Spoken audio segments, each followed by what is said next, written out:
Hi guys, இன்றைக்கி Sunday vlog.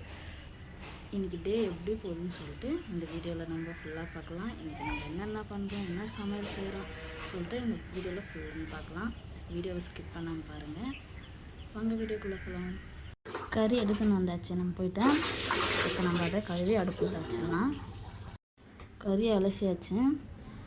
இதில் என்ன போட்டிருக்குறோன்னா கருவேப்பிலை, கொத்தமல்லி, உப்பு போட்டு நல்லா கொதிக்க விட்டு வேவடித்த பிறகு நம்ம அதுக்கு அடுத்து தான் தாளிக்க முடியும்.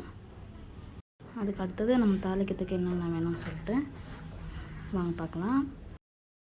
நீங்கள் எவ்வளோக்கு கறி எடுக்கிறீங்களோ அதுக்கு தகுந்த மாதிரி தான் தக்காளி, வெங்காயம் நம்ம போடணும்.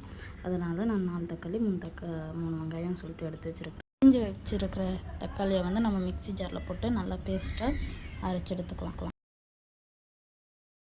தொக்கா இல்லாமல் நல்லா பேஸ்ட்டாக அரைச்சி வச்சுக்கோங்க. அதுக்கடுத்து கருவேப்பிலை நீங்கள் எடுத்துக்கோங்க. அடுத்து இஞ்சியும் பூண்டும் போட்டு நல்லா தட்டி வச்சுருக்கிறேன். அடுத்தது நம்ம மாவு கரைச்சிடலாம். அதுக்கு சோட்டா மாவு கொஞ்சம் போட்டு தேவையானது உப்பு போட்டு நம்ம தண்ணி ஊற்றி கொஞ்சமாக மீடியமாக கலந்துக்கலாம். இப்போ தோசைக்கும் மாவு ரெடி பண்ணியாச்சு. இப்போ நம்ம தாளிச்சிடலாம்.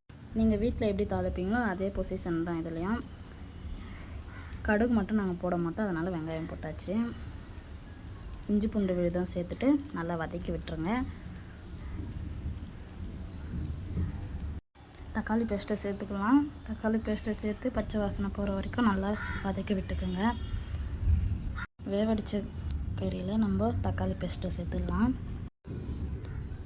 உங்களுக்கு தேவையான மிளகாத்தூள் போட்டுக்கோங்க. மஞ்சத்தூள், வெறும் மிளகாத்தூள், பெப்பர் தூள், இது 4த்தையும் போட்டு நம்ம மிக்ஸ் பண்ணி விட்டுடலாம். மிக்ஸ் பண்ணிவிட்டு உங்களுக்கு தேவையான தண்ணி ஊற்றிக்கோங்க.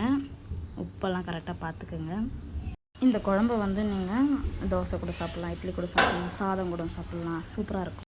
பார்த்திங்களா குழம்பு எந்த அளவுக்கு சூப்பராக வந்திருக்குதுன்னு. உப்பு, காரம் எல்லாமே நல்லா இருந்துச்சு. அதேமாதிரி திக்னஸும் நல்லா வந்துச்சு.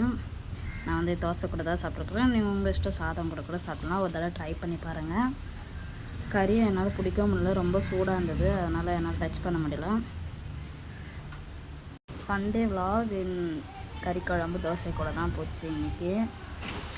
இங்கே வந்து செம்ம மழை வேறு, அதனால் வெளியே எங்கேயுமே போக முடியல. இப்போ கூட மழை தான் பெஞ்சுன்னு இருக்குது.